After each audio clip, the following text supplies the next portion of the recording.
C'est l'heure de votre grande édition sur votre chaîne. À la une, la validation du curricula LMD aux gestions des ressources renouvelables en République démocratique du Congo. Ce projet permettra de doter le pays des cadres et agents compétents, motivés et formés selon les normes internationales. L'utilisation abusive des produits éclaircissants et de l'hydroquinone dans un pays tropical comme la RDC peut être à la base de dépigmentation avec les risques d'attraper un cancer de la peau. C'est les dossiers de votre rédaction. Enfin, les forces armées de la République démocratique du Congo contrôlent à nouveau la localité des Kibumba dans le Nord Kivu. Après avoir repoussé les mutins du M23 dans la matinée du vendredi, la localité a été le théâtre des bombardements. Voilà pour le sommaire. Bienvenue à tous. Commençons par l'est du pays. L'armée congolaise occupe depuis ce samedi après-midi la localité de Kibumba, située à 27 km au nord de Goma, dans le Nord Kivu. C'est les porte-parole des FARDC dans la région, le colonel Olivier Amouli, qui a annoncé la reprise de cette localité. Il a indiqué que le rebelle oppose encore une petite résistance sur la colline de Ehu, à la frontière avec le Rwanda. Signalons que le combat entre les forces armées de la République démocratique du Congo et les mutins du M23 ont repris dans la matinée du vendredi à Kibumba. Ces combats interviennent pendant que les pourparlers de Kampala entre le gouvernement congolais et la rébellion sont suspendus. Et justement, à ce propos, restons au Nord Kivu, donc, pour évoquer ces soutiens que le gouverneur de province a apportés aux FARDC qui sont au front. Julien Paluku Kaonga a rassuré ses vaillants soldats que toute la population congolaise leur assure le soutien qu'il faut pour pouvoir mettre fin à cette rébellion. C'est une correspondance de Patrick Sialoua. Il y avait seulement 3 colis, 2 en profondeur, 1 qui était sur la route principale. Mais quand le général a planifié, les unités ont pris ici, mais ici de la route est restée, qui posait problème. Jusqu'à hier, quand le général nous a donné de nouveaux tactiques, on a appliqué ça la main. Ici, nous sommes dans la plaine de Kibumba, où le brave colonel Mamadou Moustapha Ndala, commandant des opérations, explique au gouverneur le déroulement des affrontements entre les FARDC et les rebelles du M23, appuyés par l'armée rwandaise.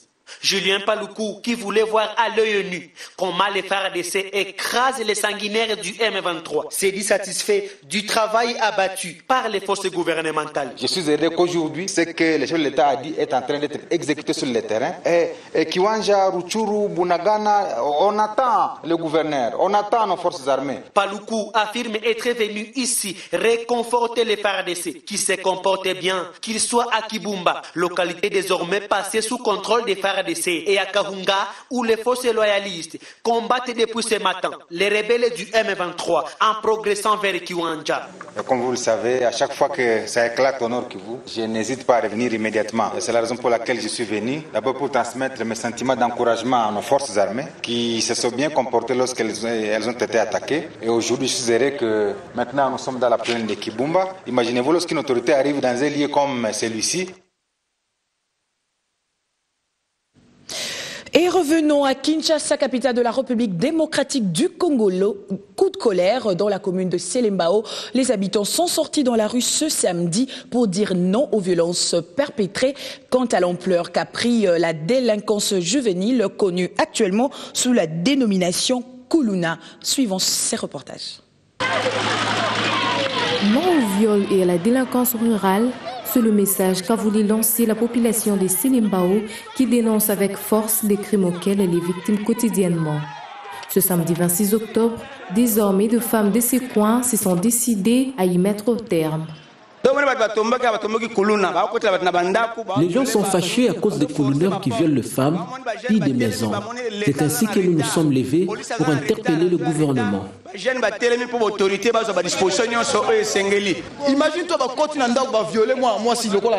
Ils entrent dans des maisons pour violer femmes et enfants et à des fois même à 8 personnes. Nous sommes dans une capitale et non dans une terre de guerre. La population interpelle également le gouvernement pour que le récidiviste soit traqué et mis en détention, car trop c'est trop, dit-elle.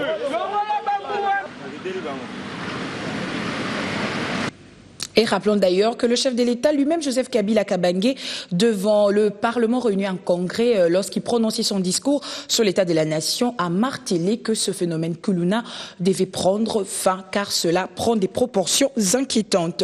Parlons infrastructure, Matata Ponyo Mapon était en visite d'inspection des quelques chantiers phares de la capitale. Le chef du gouvernement, en compagnie du ministre en charge des infrastructures, travaux publics et reconstruction, Fridolin Kassochi Musoka, et Clément Bafiba, vice-gouverneur de Kinshasa, s'est dit plutôt satisfait de l'avancement des travaux sur l'avenue des Poids Lourds et des différents ouvrages d'art en construction sur le boulevard Lumumba. Junior Maté.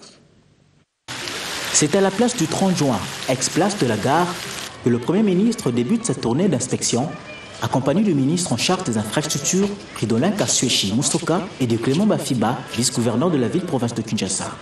Matata Ponyo souhaite voir cet espace public rester salubre. De là, la délégation longe l'avenue des Poids Lourds en pleine modernisation et réhabilitation par la société japonaise Kitano Construction. Les travaux vont bon train, on peut admirer les ouvrages d'assainissement sur une route bien dessinée.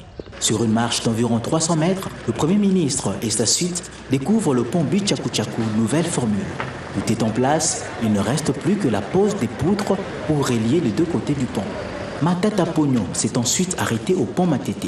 Les travaux prennent la vitesse de croisière. Des mesures ont été prises pour que la pluie ne retarde pas l'exécution des travaux. Point de chute de la visite d'inspection, le pont cadre Banounou.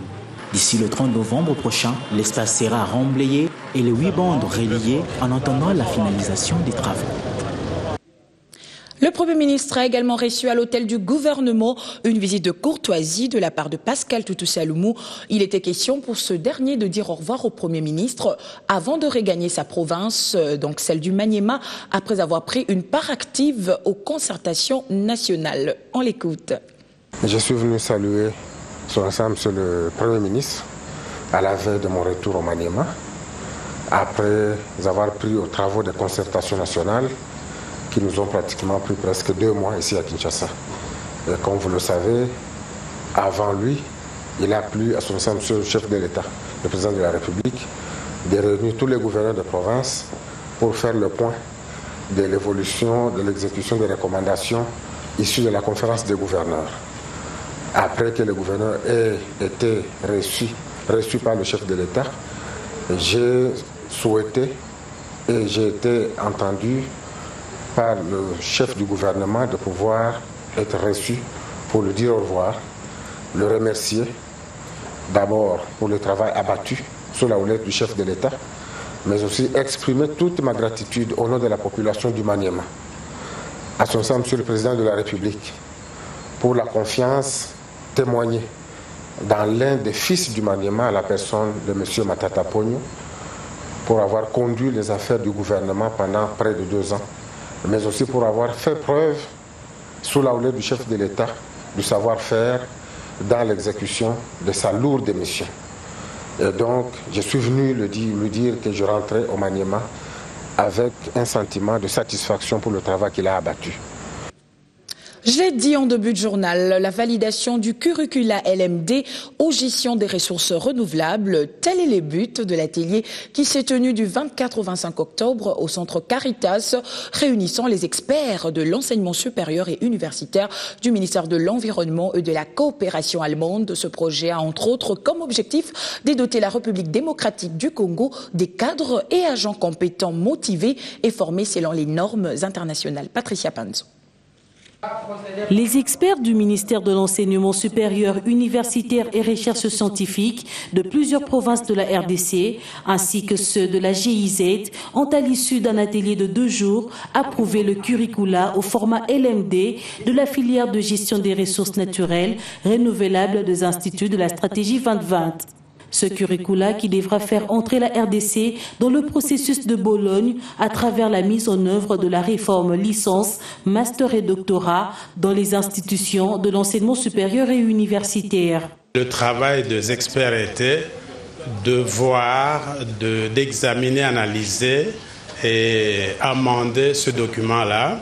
Et après débat et discussion, ce document a été approuvé par les participants, par les experts à ce travail. Parce qu'en fait, le travail de validation, c'est le ministre qui doit le valider avec sa signature.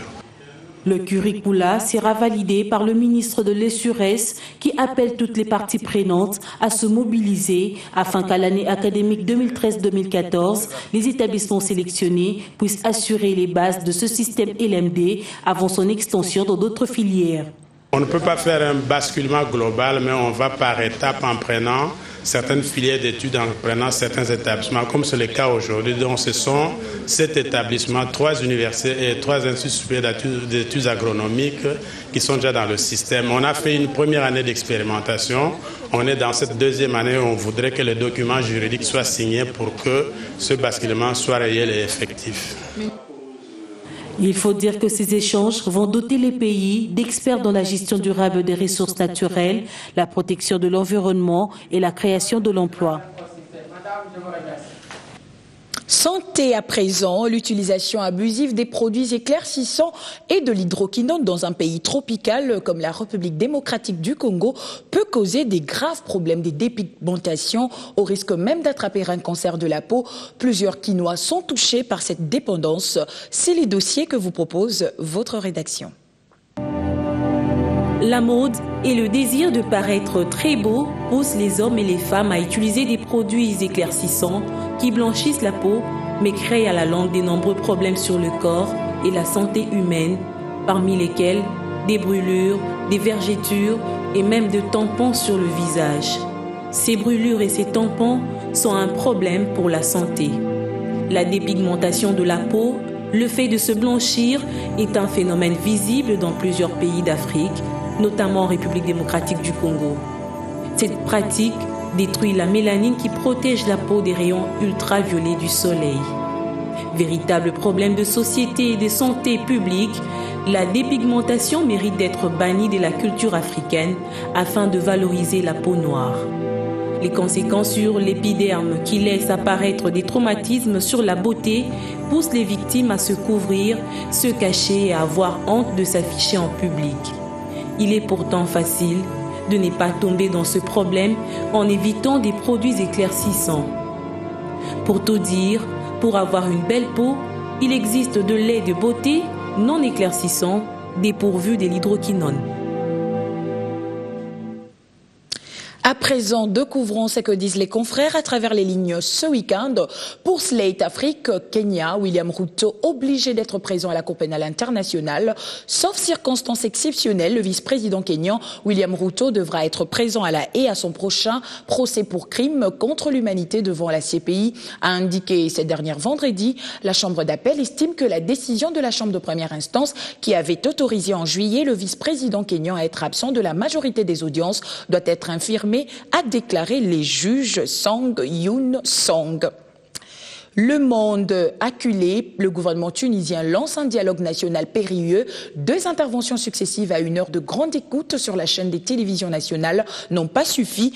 Il a fallu un document écrit et signé par le Premier ministre Ali Larayed, confirmant la décision prise de présenter la démission de son gouvernement pour que le dialogue national s'engage enfin vendredi 25 octobre entre le parti islamiste Ennahda au pouvoir et l'opposition. D'ici à 8 jours, selon la feuille de route adoptée déjà depuis le début du mois, Larayed devrait donc céder sa place et son équipe prendre congé dans les 15 jours suivants, mettant ainsi fin à la période des transitions menées par les islamistes tunisiens depuis 2 ans. Breakfast Connection, ce rendez-vous trimestriel d'hommes d'affaires qui œuvrent en République démocratique du Congo, a respecté la tradition. Ce week-end, un dîner d'affaires regroupant différents opérateurs économiques a vécu sous le thème « L'importance de la formation dans le rendement d'une entreprise ». La tradition a une fois de plus été respectée sur le rendez-vous trimestriel d'hommes d'affaires. La Breakfast Connection, ce dîner d'affaires qui réunit autour d'une table différents opérateurs économiques évoluant en RDC, a eu comme sujet de partage l'importance de la formation dans le rendement d'une société. Breakfast Connection, c'est vraiment mettre les gens, créer ce qu'on appelle une synchronisation entre hommes d'affaires. Nous avons constaté que les hommes d'affaires au Congo ont du mal à se rencontrer. C'est toujours d'une manière assez officielle, il faut prendre un rendez-vous et comme tout le monde est quasiment occupé, donc ce qui fait qu'on ne peut pas faire des affaires entre nous Congolais. Nous avons créé cet environnement pour permettre justement que les gens puissent se rencontrer. Des entreprises œuvrant en République démocratique du Congo ont saisi par là l'occasion de présenter différentes marques de dernière création. Nous sommes venus avec un message clair et concis pour parler au sujet de nos produits et surtout les électroménagers. Aussi, nous avons pu introduire le Note 3, qui est un nouveau produit Samsung, un produit téléphonique que nous avons mis sur le marché depuis le mois passé. J'ai présenté le dernier né des smartphones de Samsung, qui est le Galaxy Note 3, et de la montre, la Galaxy Gear. Je pose un numéro de téléphone et je peux appeler ce numéro de téléphone-là directement et je peux gérer mes appels de ma montre directement. Je peux composer un numéro sur la montre, par exemple, et je lance l'appel de ma montre. Donc je peux garder mon téléphone dans ma poche et parler.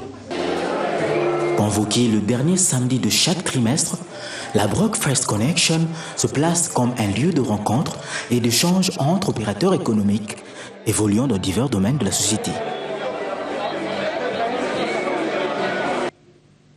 Face à la presse vendredi, la haute hiérarchie de la société brassicole Bralima, membre du groupe Heineken, a confirmé sa volonté de demeurer en République démocratique du Congo.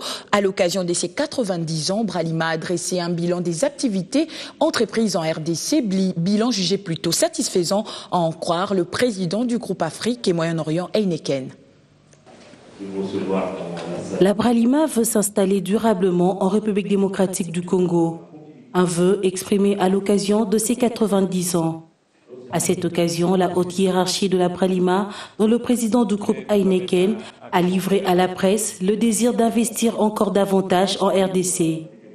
La Bralima veut non seulement offrir une gamme variée des produits aux Congolais, mais aussi mener des actions sociales à travers la Fondation Bralima et Heineken. La Bralima fait partie du paysage du pays. Vous savez, une brasserie, c'est pas comme un bateau. Un bateau, ça navigue, ça peut lever l'ancre et partir. Une brasserie, une fois que c'est construit, vous pouvez plus l'enlever. Et donc, on est là pour rester. Mais ce qui fait surtout la force de Bralima aujourd'hui, c'est son ancrage dans le paysage et le fait qu'il y a des millions de consommateurs ici, en République démocratique du Congo, qui aiment nos produits. C'est pour ça que nous existons. Donc aujourd'hui, on fête nos 90 ans. La Bralima est née bien avant moi et continuera de vivre, je vous assure, bien après moi. La Bralima, à travers sa fondation, s'investit pour le bien-être des Congolais dans le secteur de la santé, l'éducation et la production alimentaire.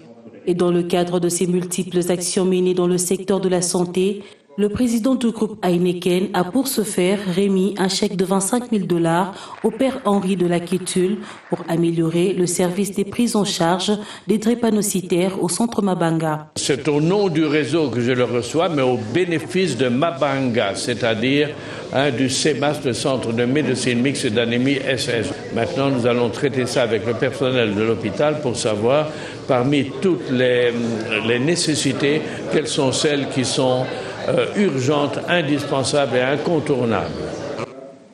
La Bralima promet d'ici 2020 d'acheter 60% de ses produits localement, une manière pour cette entreprise brassicole de contribuer au développement de la RDC. En sport, d'abord football, le nouveau bureau de la Ligue nationale de football qui a été mis en place le 8 septembre dernier a tenu un point de presse vendredi à l'hôtel Africania dans la commune de Lingwala. Il était question de faire un diagnostic des maux qui rongent la Linafoot afin d'y remédier avant les démarrages du championnat. C'est dimanche. Jour J-1 pour le coup d'envoi de la 19e édition de la Ligue nationale de football. C'était la raison du point de presse tenu ce vendredi à l'hôtel Africana dans la commune de Lingwala. 4 points ont figuré à l'ordre du jour, à savoir la mise en place du nouveau bureau, l'organisation du championnat, l'engagement des clubs et enfin le sponsoring. Passons rapidement au premier point. Quelles sont les réalisations de votre comité, du comité en place, depuis qu'il a été élu le 8 septembre 2013. La première chose, c'était la formule qui sera appliquée tout au long de ces championnats. Nous sommes un organe de la fédération tout ce que nous devons faire, en principe, doit être avalisé par la fédération, surtout en ce qui concerne les grandes options. Mais pour ce qui est de la gestion courante, nous sommes vraiment autonomes pour prendre toutes les décisions que nous pouvons prendre. Une question se pose, celle de savoir si le Saint-Éloi Loupopo de la capitale du cuivre prendra part au championnat ou pas. Nous tenons à ce que toutes les équipes participent à ce championnat. Ça contribue à la promotion du football à RDC. Loupopo, c'est une grande équipe qui a fait quand même le beau temps dans ce pays. Nous ne souhaiterions pas que Loupopo se mette en dehors du système. Nous avons toujours dit que la politique de la chaise vide ne paye pas. Il faudra vraiment que Loupopo essaie de voir à l'interne quels sont les problèmes qui se posent pour se mettre en ordre et participer au championnat. Une rencontre est prévue pour la première journée ce dimanche au stade de Martyrs de la Pentecôte. SC Rogelou offrira son hospitalité au DCMP. Et cet imbroglio qui règne dans la team vert et blanc de la capitale a poussé Jean-Max Mayaka, président de la coordination du Daring Club Motema Pembe, à sortir de son silence. Selon lui, les textes désignent le président de coordination comme les seuls habilités à engager l'équipe. Blanc comme neige, Jean-Max Mayaka se dit l'être. Il détient les preuves d'avoir été légalement élu à la tête du comité de coordination du Daring Club Motema Pembe et illicitement suspendu. En outre, la situation financière du club pendant la période où il a gouverné le bateau vert et blanc lui paraît parfaitement propre. Les extraits de la BIC, qu'ils emmènent les preuves, de détournement, de tout ce qu'ils sont en train d'avancer. Je répète encore une fois de plus que je suis venu ici pas parce que je m'accroche à quoi que ce soit. Je m'y accroche parce qu'il y a ma personnalité, ma dignité et mon honorabilité qui est en train d'être mise en jeu. Nous avons demandé à ce que ceux qui sont en train de porter des préjugés ou des griefs à notre égard, qui viennent sur la table, qu'il y ait un contrat face à face contradictoire, et cela, vous pourrez vous juger qui est dans le tort et qui est en raison. Ils ne veulent pas que ce club puisse se professionnaliser, pas parce qu'ils sont de mauvaise foi, parce qu'ils ne sont pas honnêtes pour avouer qu'ils sont incompétents et qu'ils ne connaissent rien de ce qui concerne le développement et la professionnalisation d'un club. En somme, l'encre et la salive continuent à couler. Dans l'entretemps, le ballon rond reprend ses droits sur le terrain dans un ciel assombri pour le Daring Club Motema Pembe. Et voilà qui met fin à cette édition du week-end. Merci de votre fidélité renouvelée à travers le monde. Bonne suite des programmes à toutes et à tous sur votre chaîne.